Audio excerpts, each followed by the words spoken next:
Hello, my friends. Perlo Wisdom here. And I'm going to be doing the Buffalo Sabres today. Team previews and predictions and all that. The funny thing is, the fellow that I use get my analytics from, the one that I trust is a better way to put it, is Jay Fresh. And he has Buffalo making the playoffs this year. So I really dug into this, and I don't know. I'd love to talk to him. He doesn't know who I am, but they are great, no doubt about it, helping my handicapping quite a bit. But I don't see it, sort of. But we'll take a look at it, and we're going to take a look at everybody in the roster. And I have positive things to say about the Buffalo Sabres. So I'm looking at an angle because I really respect his analytics a lot. So I'm going to look for an angle where I might be able to put them there. But we're going to look at every player, forward and defense, goaltending, and make some predictions for the future for this team. Talk about some of the struggles they've had and so on and so forth like that. I'm part of RNJ Media, and this is Puck in Deep. And I'll be doing a show on a regular basis starting in the NHL season. I would go subscribe to. Oh no, well, actually no, it's not up yet. It's getting delayed a lot. But before I go into this, I wanted to mention something. I get a lot of people like messaging me in my messenger about you're just a hater of Toronto or something like that. Somebody told me I was a hater of the Edmonton Oilers. If I have a team, Edmonton Oilers is my team. So I'm not a hater of the Edmonton Oilers, but here's the thing. I'm a professional sports handicapper. I just do the NHL, and it is not a good idea if you want to make people money and make money betting to be emotionally attached to what you're doing. I look at things completely from not emotional or no bias as much as possible. I try not to have any bias towards any team whatsoever. I don't know if the human condition allows you to have no bias, but if there's anyone that has less bias than me, I'd be very surprised. So that's the reason why I do this way. So if I offend you with the things I'm saying and all that stuff, there's not really much I can do about it, to tell you the honest truth. But it's not my intent. All right, let's look at the Buffalo Sabres. First line, you have Zach Benson, they have up here. This is on Puckpedia, of course. Zach Benson, Josh Norris, and Tage Thompson. Now, if Josh Norris can stay healthy, which he just never seems to be able to do, apparently his last injury, the thing is, they said his last injury wasn't part of his, I think, shoulder problem or whatever he had. But he's had other injuries other than that shoulder problem. And it just seems like he's always injured. If for some reason he manages to stay healthy, he's a decent number one center. He's got a great shot. That's basically what his game is he can get in. He's one of the few centers that can score from up the middle. He can score off the rush. He's a really good complementary center too. He's kind of a rare breed that way, where he doesn't really drive play. He more or less finds spots to be able to score from. His defensive game is okay, not bad for a number one center. I will say at this point, if he's able to stay healthy, he's better than who he got traded for, Cousins. He's better than him, but he's not better than him if he's not healthy. So that's the main thing with him. It's been a topic for a long time. The guy's got to stay healthy. And he's not elite. You're not looking at an elite number one center here in Buffalo. Zach Benson, hey, for a small guy, I love the guy. He's only 20 years old. For a 20-year-old, he's excellent. I think he's going to be a solid. His upside is huge. I think he's going to be a solid top-line left winger, and if they can get him signed up, I would as soon as possible, because he only had 28 points last year, but He's got a great all-around game. Not much in the scoring department. He's more of a grind the puck out, get the puck, pass the puck out type guy. But his motor never stops running, and he's just a really, he looks like for a kid his age to be good as he is with three zone defense, it's pretty impressive. And it's a guy I'd want to wrap up as soon as possible. I like him a lot. Tage Thompson, I mean, what do you say? This guy, when he gets shot in the slot, he's just unbelievable. He knows how to use his size. It took him a few years to get used to using his size, but he scored 44 goals last year. I mean, he could be a 50-goal scorer. It's not the only way he can score, but he's pretty hard to stop when you get hash marks and down. This guy can just turn around, and that's what I love. My favorite thing about Tage Thompson is the way I call it the turnaround surprise. He takes the puck, he's facing the defensive zone and the offensive zone. He just turns around and roofs it. It's freaking beautiful, man. And if he decides to drive to the net, it's pretty hard to stop him. He's not the greatest playmaker in the world, but you don't have to be when you got his size and ability. He's awesome. He's an awesome center or right winger. He can play them both. And he plays them really well. They like him on the right side, I think, for what I just said. When he does that turnaround play, he gives him more opportunity to make plays like that when he's on the right side. When he's a center, there's a lot more work to do, and he spends a little less time in that area of the ice. And that's where he is at his freaking peak, man. He's beautiful there. But, he's not bad defensively either for a guy who can score as much as he does. His skating is big for a big man. Overall, this isn't a bad top line. I mean, I certainly wouldn't put it in the top 10 or anything, but it's not bad. If you built depth around this line, it's pretty good. Second line, you got Jason Zucker, about as average of an average second liner as you can be. Maybe a little bit below average. Potts is 20 to 25 goals, does what Jason Zucker does. There's not much of, he's not great. He's not great defense. He's not great at anything, but he's good. He's definitely good enough at everything to be a second liner on a left side.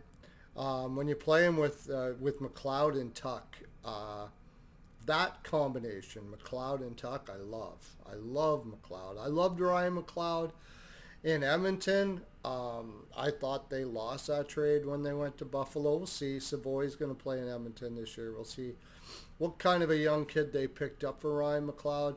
But Ryan McLeod's these second liners that can play a shutdown role, and he can. He's are hard to find.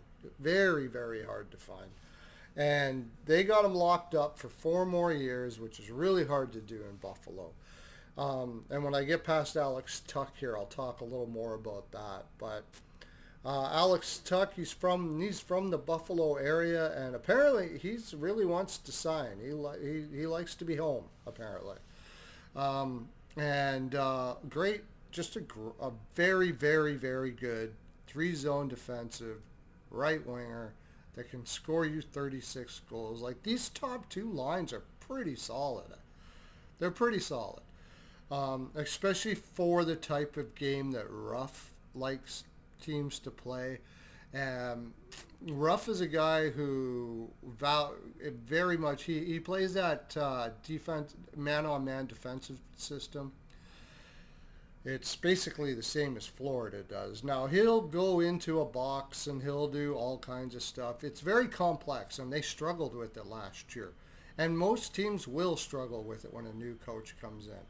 But if you stick to it and you can play as a team and you play it, it's, as you see with the Florida Panthers, it's extremely effective.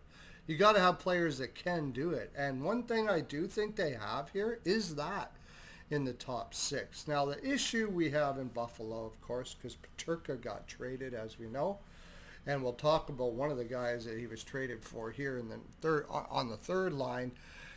It's, if you're going to play a system like that, you have to be able to keep guys.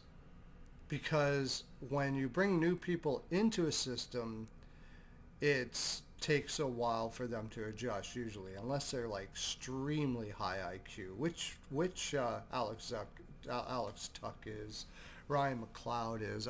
You got to be looking for guys like that. Zach Benson's a really good high IQ. These guys are smart. They can buy in, but it's most effective when you can keep players. And Buffalo has had a hard time keeping players. That's what I'm a little worried about when it comes to Buffalo down the road. Well, we go into the next group here on the third line with Jack Quinn on the left. He can play left and right. Yuri Kulik up the middle. And the guy they picked up, and one of the guys they picked up on the Peterka trade, Josh Stone.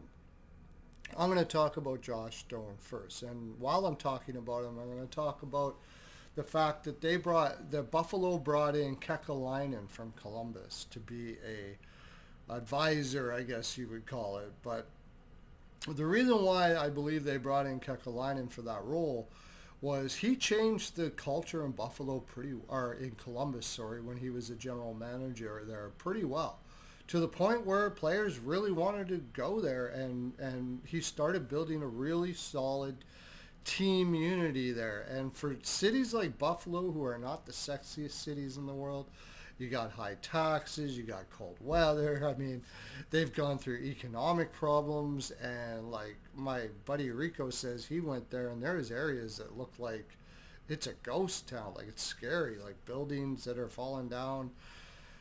That's not too sexy when you're a millionaire to be living in a town, in a city like that. So you got to get high character, grassroots. You got to build really solid team that makes people feel like they're in a family.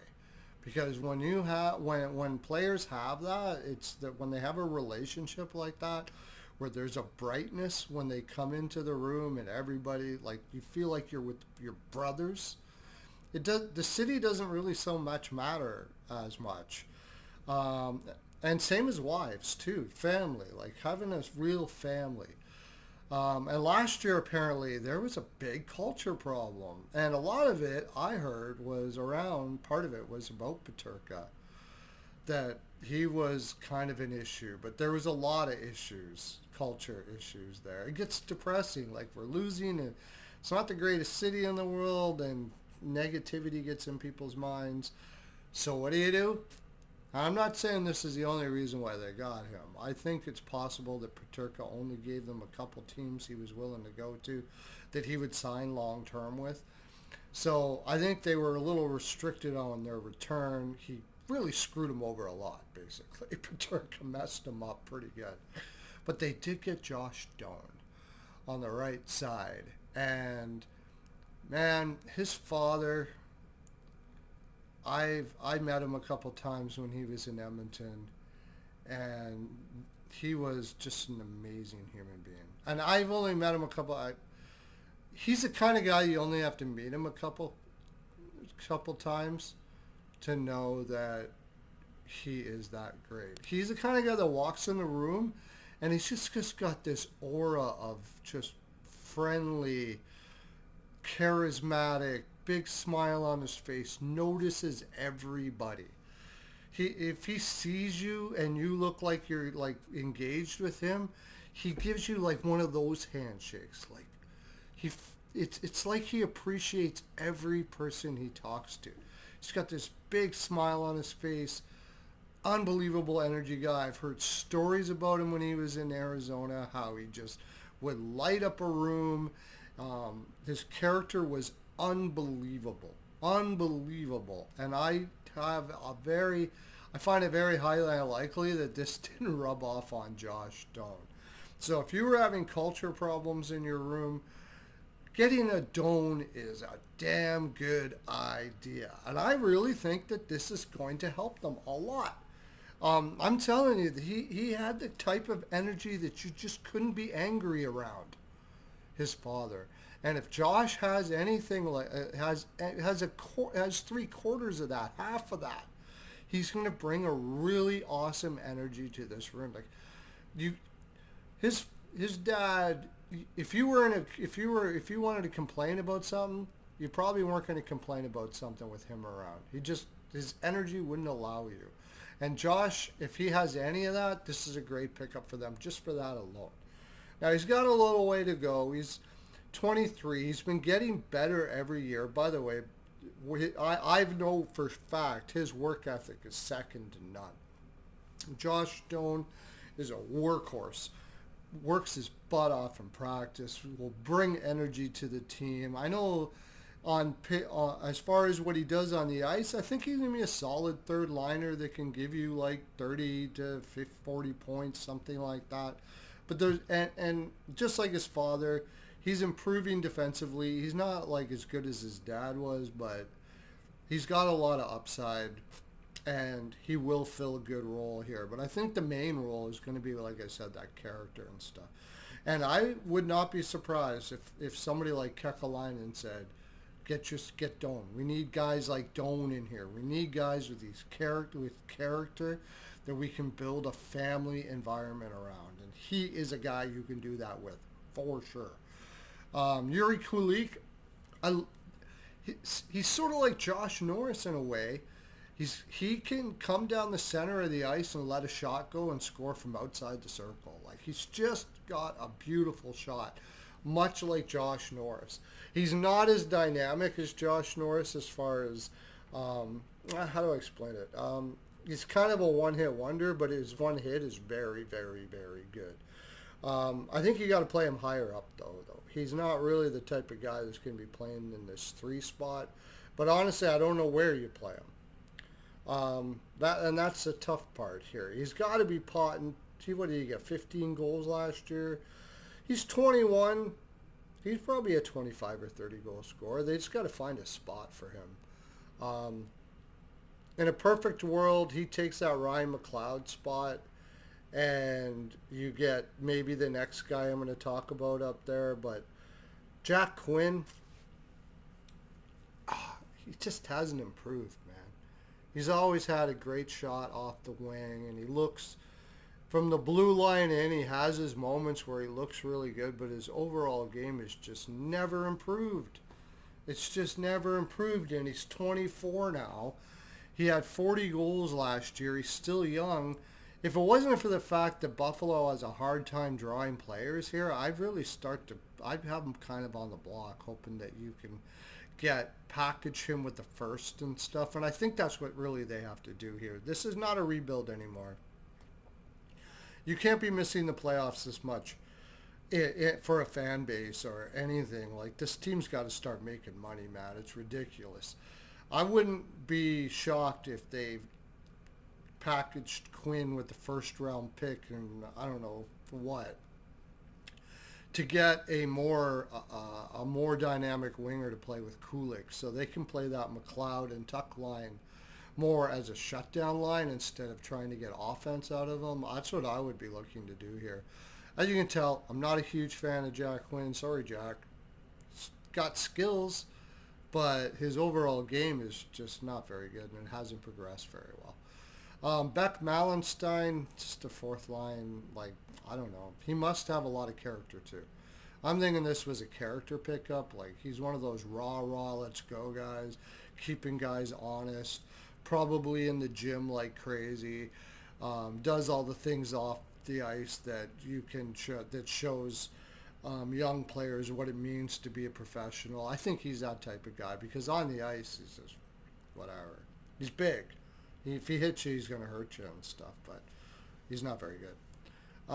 Peyton Krebs, it's kind of got to the point where he's probably is a fourth liner now. They were really hoping he would produce more offense than he has. He's pretty vanilla player. He doesn't really provide much. He's solid defensively. Like all these guys I'm talking about with Malenstein, Josh Doan, I forgot to mention this. Josh Doan and Jack Quinn really didn't play against the top competition, but the reason why I haven't mentioned the competition aspect of these guys, there's a great analytic that JFresh has that tells you like the level of competition they played on a regular basis, meaning how they were deployed by the coach. Did they try to play them against elite players? Most except for Thompson, I think, and Alex Tuck. Most of these players are around 50 to 60% above replacement, which means he rolled his lines. He rolled his lines until you get to the fourth line. Now, Justin Danforth, on the other hand, does improve the fourth line quite a bit. He could easily be a third line in a lot of teams and be very, very good. I mean, very good for not very, very good for a third liner, but he can be suffice, is what I mean to say. He's an average third liner, so if you're actually playing him on the fourth line, that can make up for a lot with Krebs and Malenstein. Krebs is okay. I think what I'm trying to say here is I'd want a much better top nine than this if that was my fourth line. So as far as forwards go, I'm really not seeing where Jay Fresh thinks this team is going to make it somehow, unless he just thinks there's a whole lot of players that are going to take off at forward because they're really young and they just gel and take off. But we got a defense to look at. And this is where I'm going to be a hell of a lot more positive than I was for forwards. Although I don't think it's a horrible forward group either. It's just not, it's pretty average. But Rasmus Dahlin, they have Rasmus Dahlin playing on the right side with Bowen Byram. I don't know why, because last year he always played on the left side. And I'll get into Bowen Byram in a second, but I would have him on the left side, and I'll explain why when I talk about Bowen Byram. Dahlin's awesome.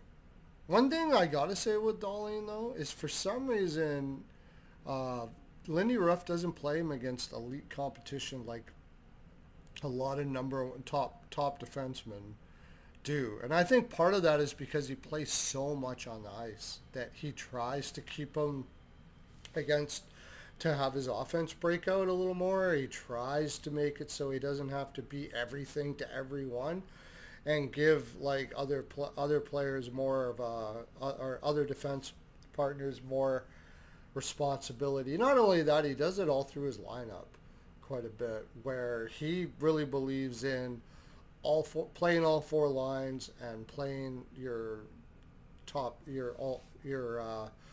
three pairs on everybody. He likes to play everybody. So that's probably part of the reason. But he's only about 65% against top competition, which is pretty low for a guy with his abilities. However, I still put him as a top 5, top 6 defenseman in the league. Huge. Love him. Absolutely no doubt about it. Great. You don't need to worry about Rasmus Dahlin. Never complains. Works his bag off. One of the best defensive defensemen in the league, puts up tons of offense. The guy's awesome. Now, on the other hand, you got Bowen Byram, who had some difficulties with contract talks. Sounds like his agent was trying to get him top pair money, and nobody would bite. If nobody would bite, they certainly weren't going to give anything back to Buffalo if they did.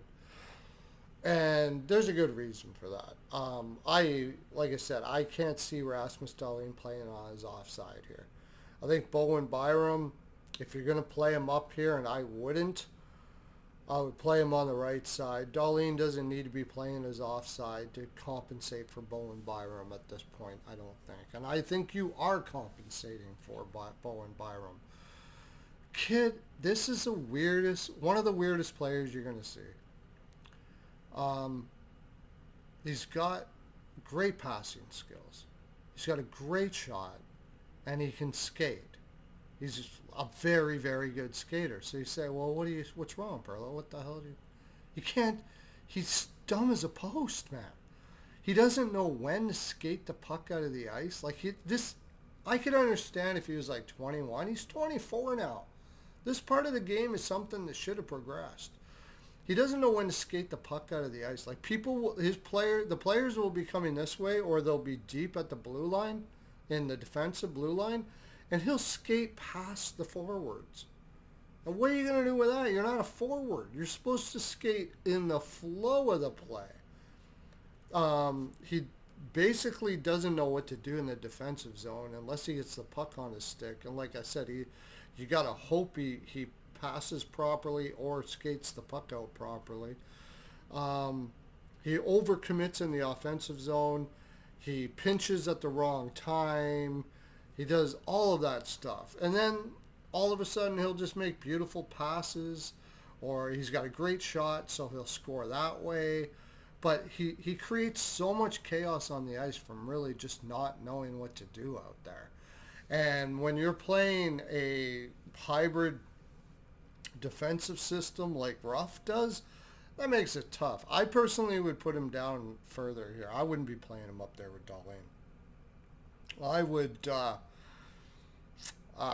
put Darlene. I'd put the next guy we're talking about up there, and he's not really a top pair defenseman, but I think he's better than Bowen Byram, and that's the other player that they got in the trade with Utah, and Michael Kesserling.